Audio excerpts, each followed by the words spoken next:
Funding for This Is Nashville comes from you, our listeners, and Alliance Bernstein. Since 2019, employees have impacted our community by giving more than 5,000 hours of volunteerism in Middle Tennessee. AllianceBernstein.com. Alliance Bernstein is not affiliated with National Public Radio. I'm Khalil Ekalona, and this is Nashville.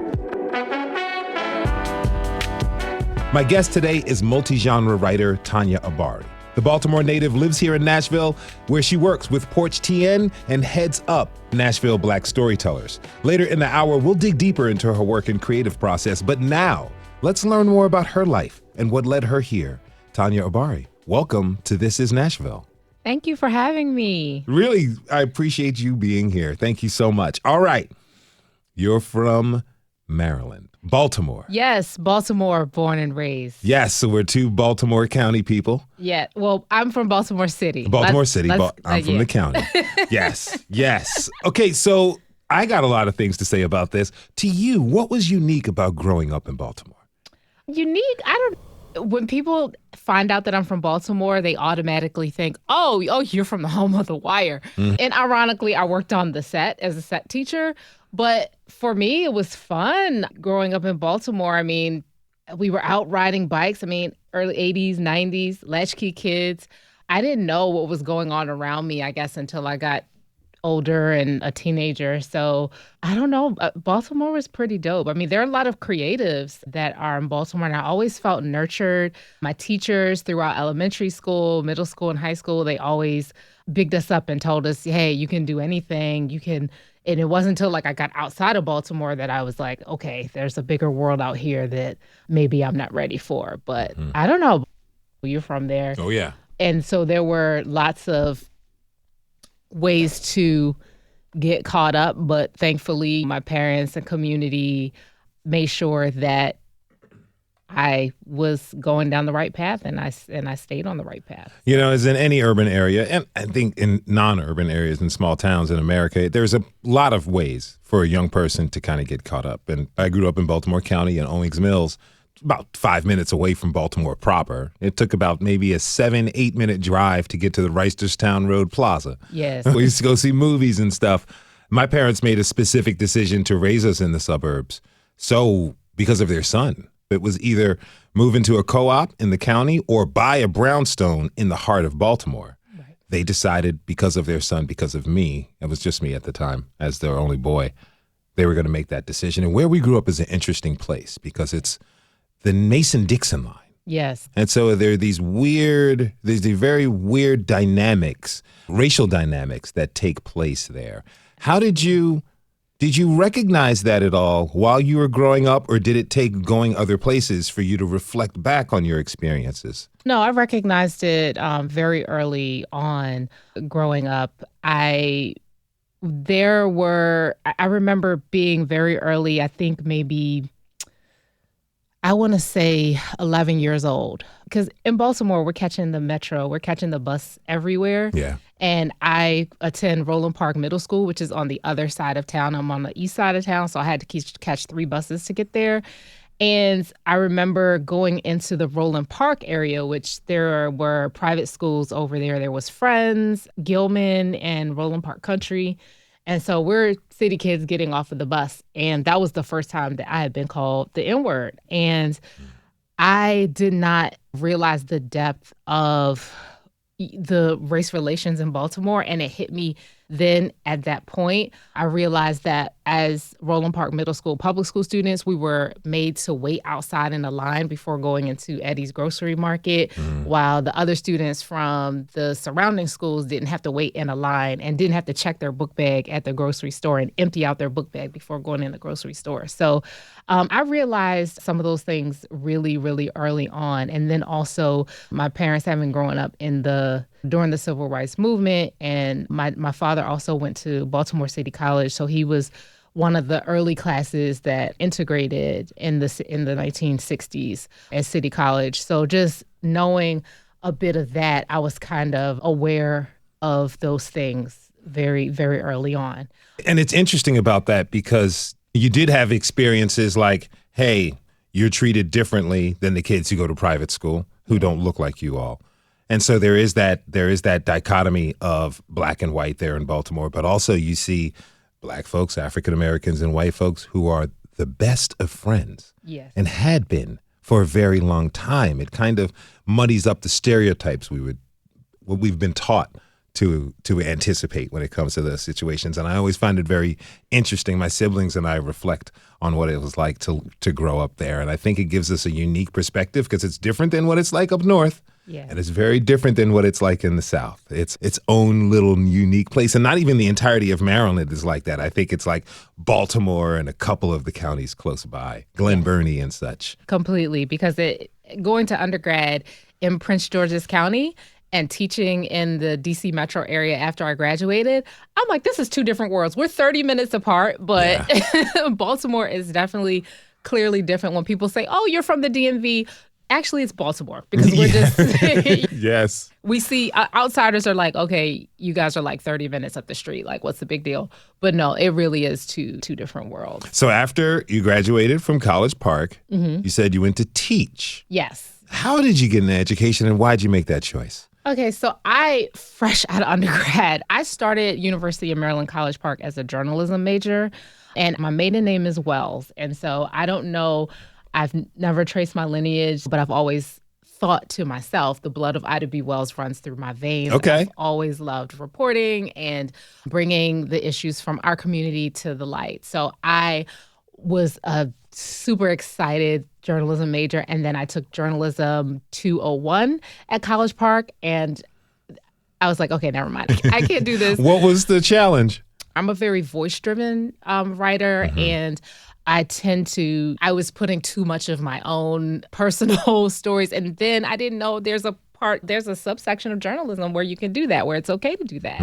And so I was scared off right away because I was just like, okay, well, I can't do this every day. I took the class and I talked to the professor and I was just like, well, I think I want to switch over to education, maybe do a double major English with education. My English teacher was a fierce champion of my writing, a fierce champion all of the English teachers that I've had along the way, especially in high school. My high school English teacher was actually ZZ Packer. She's here at Vanderbilt now, so she's made her way to Nashville, but she was my 9th grade English teacher, and I wrote a literary analysis on Their Eyes Were Watching God, and she was the first person to really tell me, I think you have something with your writing here. At that age, I was like, well, first, I'm looking to get a job right out of undergrad. I need the coins, although teaching is not known for its riches. But I said, okay, a paycheck is a paycheck. And from where I'm from, my family, they had never even made that kind of salary before. My mom is a cosmetologist and my dad was retired on disability. And so I felt like a teacher's salary was like a big deal. Yeah. Well, it was. Yes. And it was something steady and I was able to give back.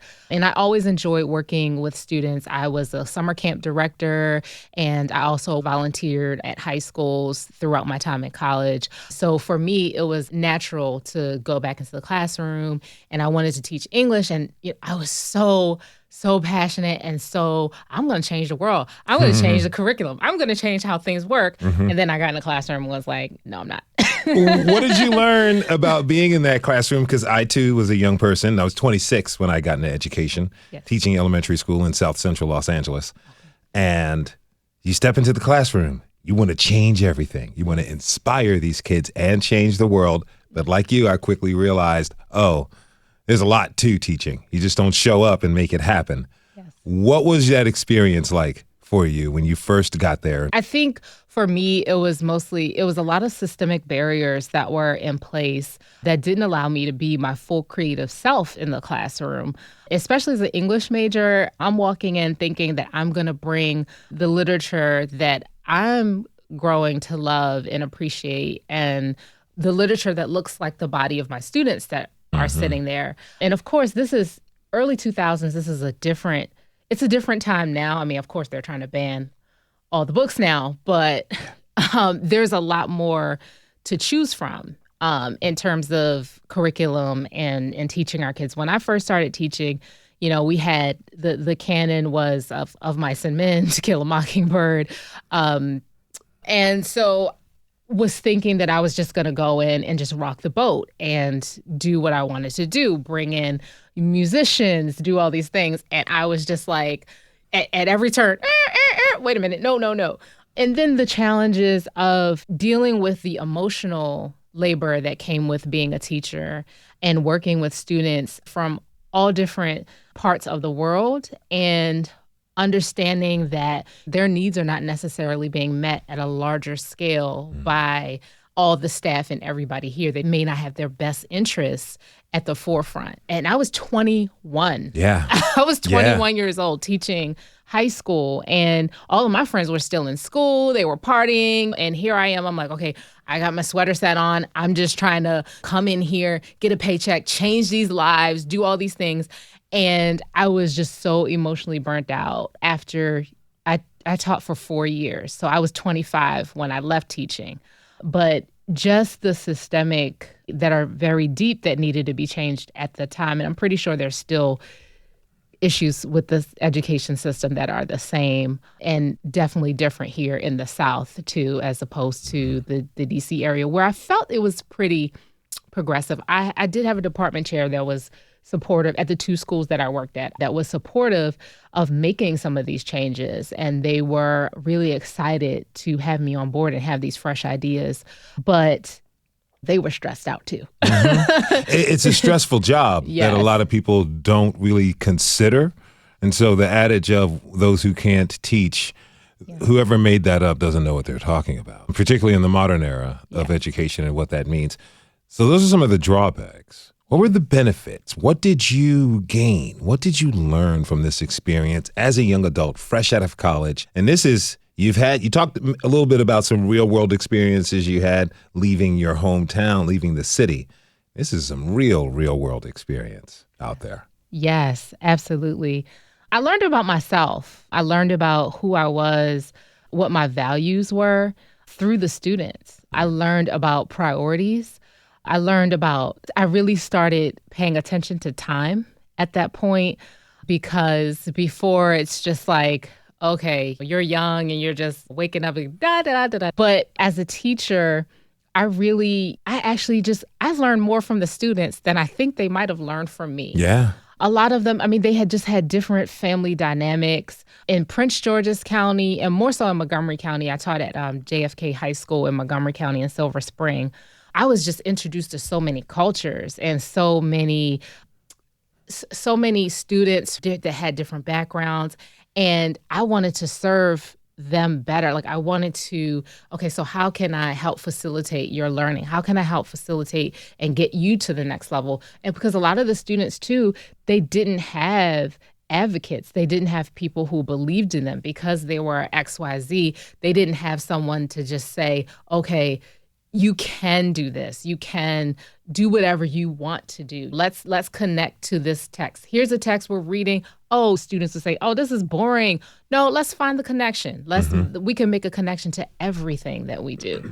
And so I learned so much, and not just pedagogy, but just real life experience too. And that was my first job. So I quickly learned about finances real quick. Like I learned that I wasn't making a lot of money. Yes. I thought that it was going to be enough, but then I got my own apartment and then had my first car. And for the first year of me being a teacher, like I didn't have any furniture. Like I had to sleep on the floor. I was sleeping on the floor. Wow. Waking up and teaching every morning. Okay. And so I just learned so much about myself so fast. I think I kind of like got thrown in the fire. Yeah. It doesn't sound like you regret that at all, though. No, absolutely. Even from a young age, I don't know. I don't want to get too much into spirituality and all this, but I've always believed that there's no regrets. There's only lessons. Mm-hmm. And so even at that time, I knew that there was things that were happening for me instead of to me. And so I was trying to figure out what lessons was I meant to learn from that.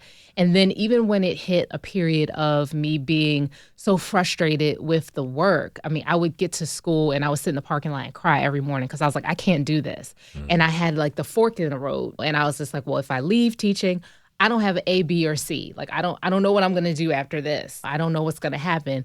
But just learning to feel comfortable, like walking away from something that wasn't serving me, mm-hmm. I learned that through teaching as well, because I quit when I turned 25, I said, okay, this is going to be my last year.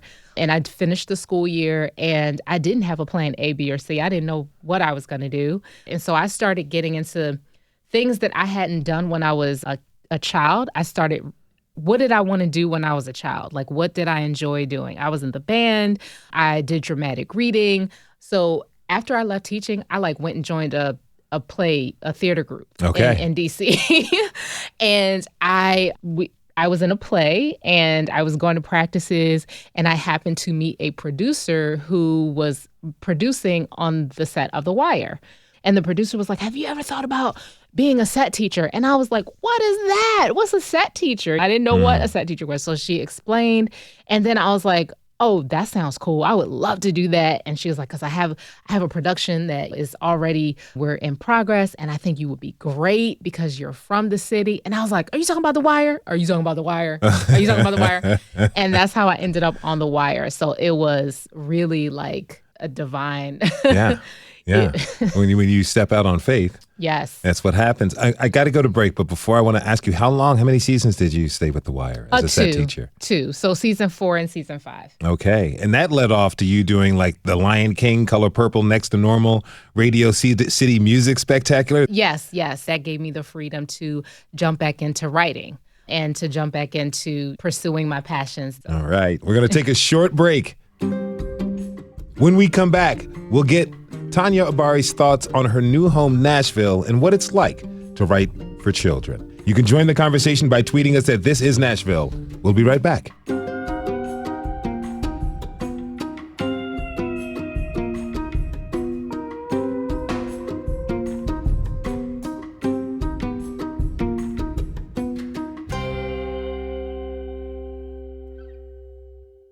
Funding for This Is Nashville comes from you, our listeners, and Music City Prep Clinic, Nashville-based provider for prep and offering comprehensive sexual health services in an environment designed to be safe, professional, and shame-free. Learn more at musiccityprep.org. I'm Khalil Ekalona, and this is Nashville. My guest is author, educator, and creative Tonya Abari. Now, before the break, we learned about her youth growing up in Baltimore. I want to hear her thoughts on what it's like to live in her new home, Nashville, and talk about what it's like to write for children. Again, Tonya Abari, thank you so much for being here. Thank you for having me. Okay, so you write for kids. You spent your first part of your young adult life after college graduation, teaching high school for 4 years, then moving on to be a set teacher. I do want to ask you a little bit. What is that like? You're working with small groups of young people who are actors and thespians. They may even be background actors, but they're still in the game. Different experience for them being in school. You had to teach, much like I had for special education, you had to teach everything, I imagine. What is that like being there, the demands on the kids, the demands on you, and the freedoms that you may or may not have had in educating these kids? Yeah, it was definitely different than the public school landscape. I'm working with a much smaller group, and I'm able to see them come alive in what they like to do outside of education. And so it's a very different dynamic. And most of them they have very hectic lives. They're traveling. They are on a set for 6 to 8 months every day, filming a series or a movie, and also musicians as well were a part of the learning. But some of the students may or may not have been entitled. I like that you put that very, very diplomatic answer right there. Yes. And some of the students and families were very down to earth. I won't get into which ones and I won't get into that. But it was challenging sometimes because I'm teaching humanities. That's my focus. I don't do math. The production staff knows that whenever they call me for a production, it's humanities and they need to bring in a math teacher because I can't touch it. Okay. Although I'm learning now, I'm a homeschooling mom and I'm learning to enjoy math at this stage of my life. But it's challenging because some of the kids are enrolled in private schools in their hometowns. And so I'm working with their teachers to deliver their curriculums, which are very individualized for each student. So maybe if I have 5 students on set, I'm working with like 5 different curriculums across 3 or 4 different subjects. As a set teacher, I also played a role as a welfare worker to make sure that they were on set and being given their breaks, making sure that their parents had a voice and that they had agency to make decisions and work with the staff to make decisions, because we all some of us have seen. I haven't watched it yet because it's very triggering, because I did work with kids on set. Quiet on the set. Oh, yes. The Netflix special about Nickelodeon. Yes. Yeah. And it really, just seeing that, like, because I know that some of these things happen and they go on because not all the adults are for the kids and they take advantage of them. But my role in teaching and being on set was to help and make sure that these kids were not taken advantage of, and that they were also getting their education at the same time. So really unique. Yeah. Now, you decided to become a children's author. How long from when you stopped being a set teacher did you move to like being an author, writing for kids? Okay, so I actually am both. I write for children and for adults. When I was a set teacher, I had a lot of downtime. So I took that other time to learn and to dive back into some of the writing that brought me joy from the beginning before I even became a teacher. And so I jumped in as an independent journalist. At that time, I was writing independently for lifestyle publications. And then also I was writing to get the coins. I was writing in educational publishing, doing curriculum and assessments as well. And so, but I really wanted to like leave education behind, because I was like, okay, I'm tired of this. I'm tired of the curriculum, and testing goes against everything I believe in, because when I was a teacher, I hated the testing and it was so biased. But I started getting back into writing, freelance writing for publications. And so in doing this, I was also writing for the education market. And I had a lot of stories, fiction and nonfiction passages that were denied at every level when I was trying to get them onto tests. So I was writing these stories and I was trying to get them into these testing companies so that they can print them on tests so students can have them in a testing environment. And so one day I was speaking to a mentor of mine and of an editor who I worked with several projects. I did several projects with her in educational publishing. And she was looking at my portfolio of all these stories that I had written. I think I had like maybe close to 50. Wow. And she was like, Tonya, I think you should like really try to get published. Like, I think you should try to get some books published. And I said, well, okay, well, I'm doing some independent journalism, but I don't even know how to get a book published. Like, I don't know how to do it. And so I had my first child in 2014, and I was forehead deep in picture books, board books, all the books for the babies. And my daughter is a voracious reader now, and I thank myself. I'm going to clap myself That's for right. that. Give yourself props. Yes. So I was just reading so many books. And then I realized there are a lot of titles, there are a lot of things that I want her to read about that I wasn't seeing. So I went back into my hard drive and looked at those stories, and I would sit and I would read those stories aloud to her. There were no pictures or anything. I can't draw a stick figure. But I was reading her the stories aloud. And so I thought about what the editor had said to me, and I was like, okay, I have to learn how to publish books. And so I did a program called the 12 by 12. It is a writing program for picture book authors, and you write 12 manuscripts in 1 year. That's the goal. And then they have craft talks. It's headed by Judy Hedlund. And then it was all virtual. This is before pandemic. They were still doing virtual stuff. So I was like, yes. But it was all virtual, and it was asynchronous study. But, you know, there was craft study. There were guest speakers that would come in. There were agents that would come in and talk to us just about the whole business of publishing. So I did that for 2 years, because the first year I was kind of in, and then I was like a new parent, and time, I couldn't get it. So that's a lot going on in your life. Yeah, it was a lot. And I was just like, okay, so I'm learning. I said, let me take my time and stretch this. So I did it for 2 years. And then I participated in, after getting my manuscripts, I took 12 of the manuscripts that I had out of the nearly 50 that were on my hard drive, and I took them and I polished them up. And I had critique partners that we switched off manuscripts, and we gave feedback, and we went back and made revisions. A lot of people think that writing children's books is like so easy. It's so cake. What are the misconceptions with that? Because you figure these are kids. They'll go for any story. The prince or the princess or somebody did something and the toad and slayed a dragon and the end. Yeah, no, it is not, because you're dealing with such a small word count. Board books are like maybe like 120 words, and then picture books are often like 500 words or less. You have to keep a child's attention in that short amount of time, but then still have a story arc and still have vivid and vibrant illustrations that are going to capture their attention as you're reading. And so it is really, really hard sometimes. I mean, I remember one manuscript that I had like 70 versions of this manuscript. And I'm sitting there trying to find like a great appropriate word for, and I taught high school before. So I write up, like my language is a little, but I'm doing a picture book and I'm like, oh my gosh, I have to find this one word. And I'm sitting there looking through the thesaurus all day for like one word. So it took like 8 hours to come up with this one word. What was the word? I don't even remember. I don't even remember, to be honest.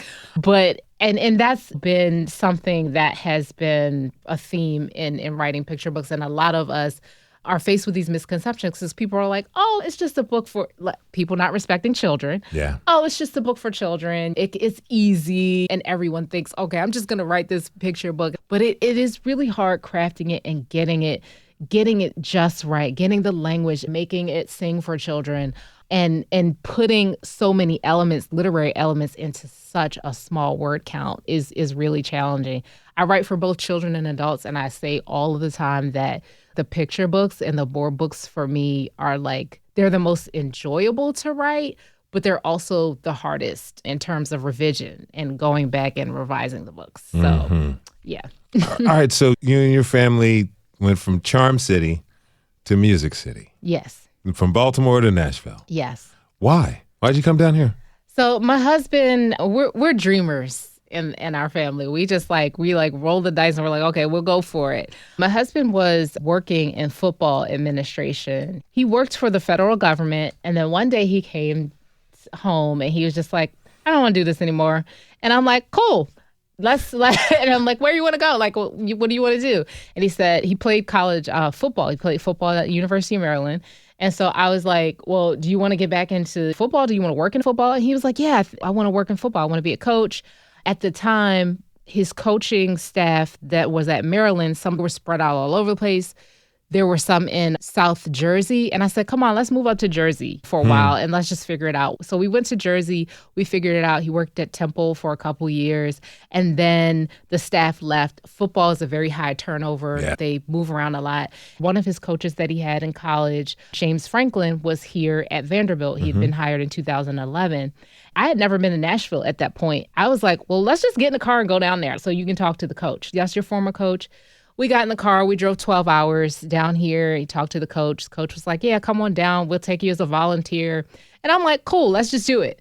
So we ended up coming here. He ended up being promoted from volunteer to staff. And then eventually he became the director of player development at Vanderbilt for the football program. And so we stayed here for a while. And then, of course, James Franklin went to Penn State. Yeah. And a new coach came in. We still stayed on a year with the new coach. But when I was 8 months pregnant with my first child, the coach was like, I don't think you're a good fit for the program. So, yeah, that's the craziness of the business. And so we had a 2-year hiatus where we moved to South Florida, and he was at the University of South Florida. But I had really missed Nashville because I had made friends here. We had a community. I just had a baby. So I was just like, I want to be around community and friends. And so when we were in Florida and then that coach moved somewhere else, I was like, okay. He was like, okay, I've had enough. Let's just backtrack, go back to Nashville. And then we came back here and we kind of been here ever since. Yeah. Nashville and Baltimore are two very different places. They are. You're raising your kids here in Nashville. What is it like for you to raise your kids in this city? There's no transit system. No, there's not. Got to drive everywhere. Yeah. But it's Nashville is a weird place because outside of Nashville, the state is very red. And before I came here, I was kind of scared to move to Tennessee because I was just like, I don't know if I want to be in an area that is maybe not progressive, not diverse. I'm not sure if that's going to work for my family. But Nashville is kind of like in its own little bubble. And I find that there's creativity here, there's community here, and there's community and creativity here that I didn't experience in Baltimore. It's a smaller city than any of the cities in the Northeast. We lived in Baltimore, we lived in South Jersey. We've been kind of all over the place, but it kind of has its own charm. Now that's changing. 2012 Nashville is so different from 2024 Nashville. Oh, yeah. It's very different. And I will have to say that I enjoyed 2012 Nashville. I could see the skyline. I can't see the skyline anymore. And that has to be frustrating for the natives here, the people who were born and raised here. And I could see their frustration. And I'm part of the problem because I'm a transplant too. But it's okay for now. It's okay. I'm really thinking about ditching this whole country, to be honest. Okay, so let me follow up with that. Where would you go? Oh gosh, I don't know. See, that's the thing. I don't know. I'm open. We have a very nomadic spirit. So like, I would love to just like for 5 years, just like country hop and start off in maybe Colombia and maybe then go to Senegal for a while. And my husband is Nigerian, so I am not, but I'm not sure I would live there. But just go different places for a while. I can, as someone who was just there a few months ago, Vietnam is wonderful. Yeah. Yes, I've heard. And I have friends who lived in Vietnam and then one friend who lived in South Korea. But yeah, so just exploring. And I'm taking your suggestions. So next family vacation. Yes. There you go. All right. So we're going to take one more break. When we come back, we're going to continue our conversation with Tonya Abari. We're going to learn her thoughts on Nashville and culturally responsible education. You can always join the conversation by tweeting us at This Is Nashville. We'll be right back.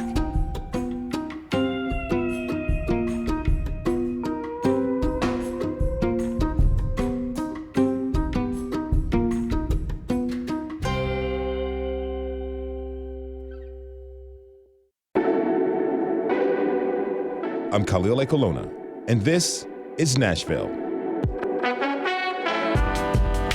My guest is Tonya Abari, multi-genre storyteller and overall powerhouse. She's the author of My Hair, My Crown board book, which she released in 2022. In 2023, she published Locks, Not Dreads, and Let's Celebrate Juneteenth board book. I do want to talk about the topic of Juneteenth with you and how it's celebrated here in Nashville and the nation of large. And again, first, let me say, Tonya Abari, thank you so much again for being here. Thank you for having me. Okay, so before I get to Juneteenth, you mentioned something about living in Nashville being this blue dot in a conservative place. But if you look at where we grew up, Baltimore, you go not too far outside of Baltimore to certain counties, you're going to find the same situation. And sometimes people think politically, this is to me, people think politically, oh, Democrat, Republican, I'll be accepted here, I'll be rejected here, and this is the case. But when I look at it, I see human beings who happen to go with particular political ideologies. And sometimes you can have a stronger relationship with someone who lives in one of these red areas than you do with someone who lives in a blue area who may vote with you. An analogy I like to say all the time is if you're driving down the freeway, you're driving on 65 North and your car flips over and it's on fire, a hand comes to help you out. You're not asking who that hand voted for. Yep. You're taking the hand. Talk to me about how our idea of politics, political affiliations, sometimes clouds us from seeing the humanity in each other, which through all your experiences, you've been able to do. Yes, because I think that we as a people, as a society at large, and this is for me, again, I'm speaking in spiritual terms, I believe that I am light and I move towards the light. I always move towards the light. And what feels good to me are other human beings that have that same light, that have values that align, and that have ideologies that I can agree with and stand by, and that they're open-minded to being swayed in one way or the other, just having an open mind. I think that is important as you're building relationships, building community, and finding your people. And your people might not be who you think your people are. Mm-hmm. What's the saying? All skin folk ain't the kinfolk, this and that. That applies just not to skin, but also to other identifiers. And so I think that for me, and I'm not into politics people, because I feel like it can be just divisive. If the first thing that you want to talk about is policy, and you're so extreme upon your views, that shows me that you're not open-minded. You're not light. You're not seeing light. And that energy is I'm not on that frequency. Mm-hmm. I'm skipping off to somewhere else. Mm-hmm. So for me, it is about frequency and energy. And I found that in some of the most unlikely vessels, to be honest. So, yeah. And that goes to speak for not only, like you said, keeping an open mind, but keeping an open mind, a grateful, gracious heart, and I think a curious spirit. Yes. Because you will be surprised at what you find when you get to meet and learn about another human being, and when you get to learn about things. And yes. I do want to move the topic to Juneteenth. And you wrote the book, Let's Celebrate Juneteenth board book. And let's be real. The nation now is paying a lot closer attention to Juneteenth than we were 7 years ago. Absolutely. Talk to me about your relationship with Juneteenth and how it developed.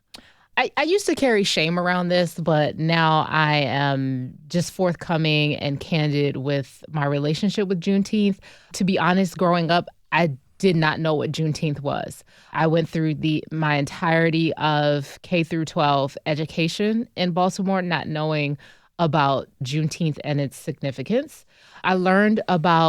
I skated around Juneteenth a little bit in undergrad in one of my history classes, but I really learned about Juneteenth and was immersed in the culture when I took a chance trip to Houston, Texas in my mid-20s. I was 25, and I was able to I saw a rodeo, and I was immersed in the culture of Juneteenth. And I really dug into what the history was. And I was just like, oh, snap. I was so embarrassed because I was like, I didn't know about this. How did I not know about this?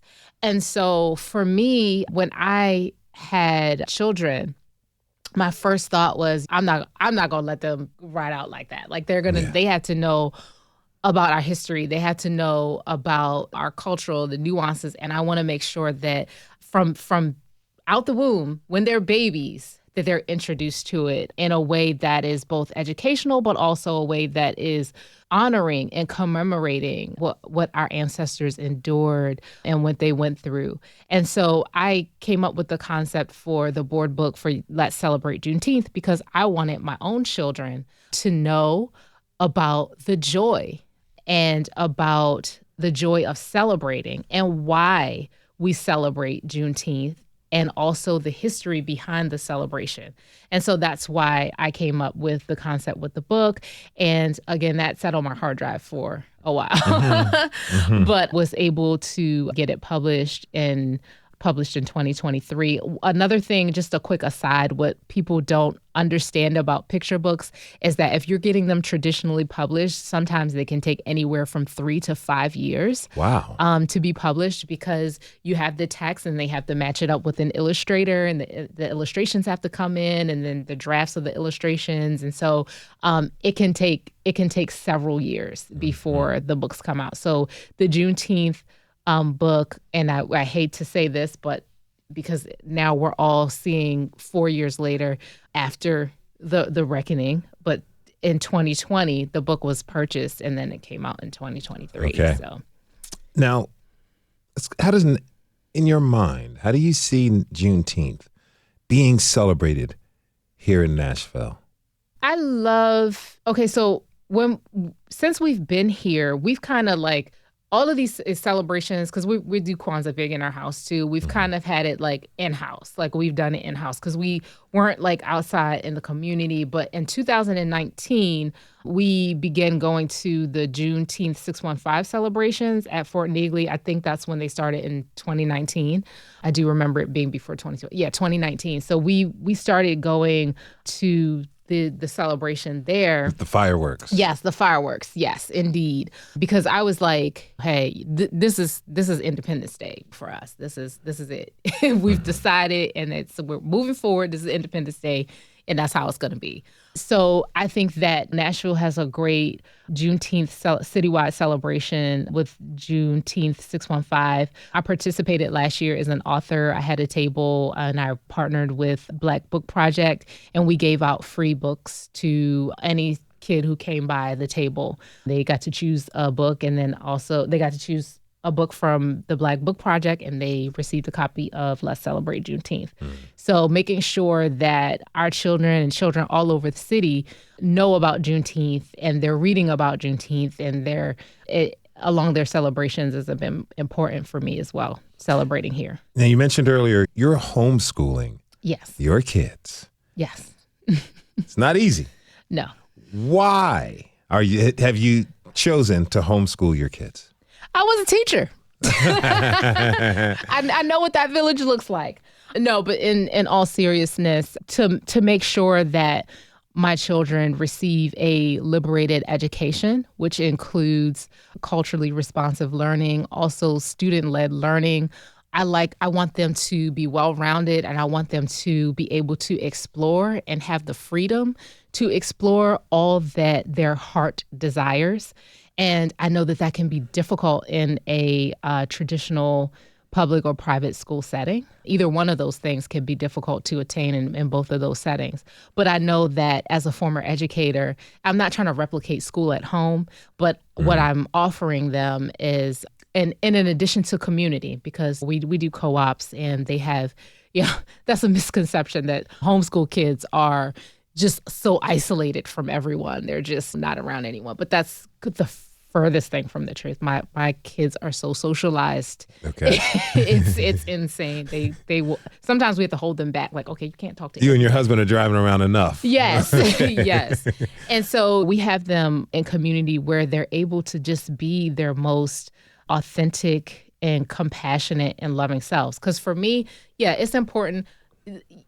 Academics is cool. It's good if they're good in STEM, or if they want to be a writer or whatever. But for me, the most important thing is your compassion, your spirit. Like, are you kind? Are you a kind person? Are you leading with compassion and being the change that you want to see in the world? Those are things that are most important to us as parents. So yes, I am homeschooling, and it can be challenging, but hey, what is it? Yeah. I thought, I don't have any children at this point, but I thought that having a background in education, when it comes time, I will homeschool and step up to the plate to do that. Now, you mentioned something, culturally responsive education. Yes.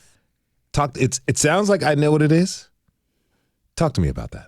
Yes. Okay. So culturally responsive education essentially is making sure that a child's culture, background, whether it's through their food, their music, history, studying historical figures, that their cultural background takes the forefront, and that they're learning about important figures and important histories that involve their own culture, instilling a sense of, a foundational sense of pride in who they are, and also pride and hope for what they can be.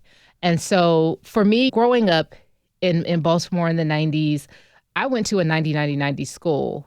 It was 90% African American.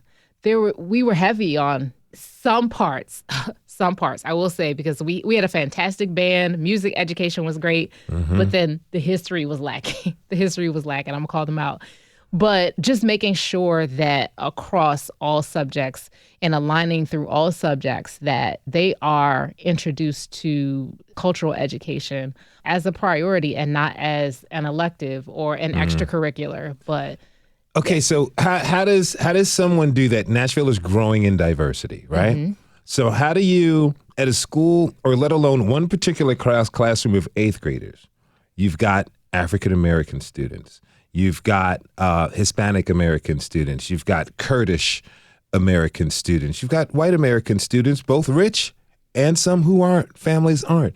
How can you expand to make sure that each student, each culture is touched upon in a way, not just in a maybe like token or patronizing way, hey, we'll talk about your group, but so that all the other kids who may not be a part of that culturally specific group can understand, learn, and come to honor what that specific culture they're learning about is. Yes, absolutely. Because that's what's included in culturally responsive teaching too, is making sure that you have windows into other people's cultures. Because when you have windows to other people's cultures, you'll see how much of your own stories are mirrored in other people's cultures and how you can connect with other cultures as well. And so I would suggest in the school, I'm not working in the schools anymore, but I would suggest as a parent, whether your child is homeschooled or in traditional school, public or private, making sure that you are watching documentaries about other cultures. You're reading books and having those books on your shelves. Yes, they're banning books. They're banning books in schools.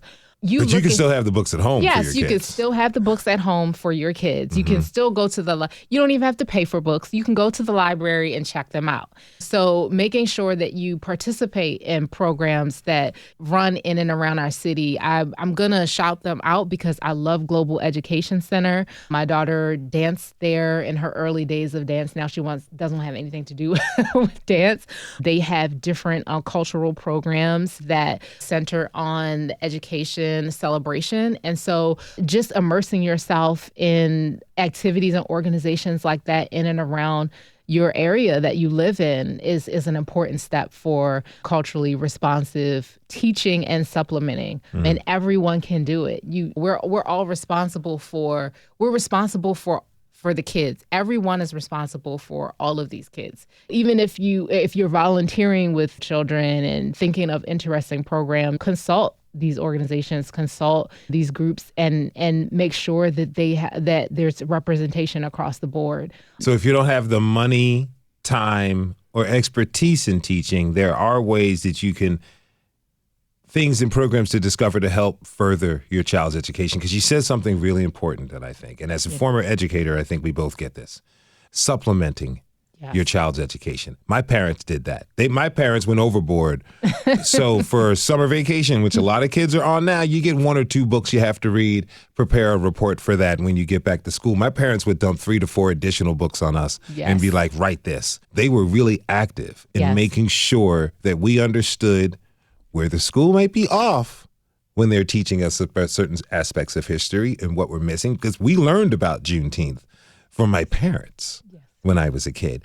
Talk to me real quick and we'll close with this. How important it is for a parent to be active in supplementing their education if the child goes to a private school, a religious school, a charter school, or a public school. It's 1,000% important. You are your child's first teacher. I know that we teachers have a responsibility. You're depending on the school when you drop your kids off to make sure that they have an education, but it's your responsibility to follow up. Not just parents, but people within your community, aunties, uncles, mentors. We all have a responsibility to make sure that our kids are learning, and we can all do that. It can make all the difference. And like you said, you learned about Juneteenth through your parents. Just making sure that we're teaching our children. I used to tell my students all the time, 90% of your education is going to come from outside of these walls. Yeah. You're getting 10% here, what you think, because you're here 8 hours a day, but 90% is actually going to come from your life experiences, from you living, and from what you learn and you have to be resourceful, and you have to teach the people around you that they should help you be resourceful. And if they're not, you're on the wrong frequency too. Tonya Abari is an author, writer, storyteller, and visionary. She heads up Black Nashville Storytellers, working with Porch TN. Tonya, thank you so much for being here. I really appreciated this. Oh, this was amazing. Thank you for having me. We just made Baltimore proud. Yes. And thanks to you for tuning in this hour. This is Nashville is a production of Nashville Public Radio. Today's episode was produced and directed by Elizabeth Burton. Our technical director and board operators, Liv Lombardi. The masterminds behind our theme music are Larange and Namir Blade. You can listen back at thisisnashville.org or wherever you get good podcasts. And the conversation doesn't end here. Tweet us at This Is Nashville. Find us on Instagram and tell us what you want from our show by filling out our quick survey online. This is Nashville. I'm Khalil Ekalona. We'll see you tomorrow, everybody. And be good to each other.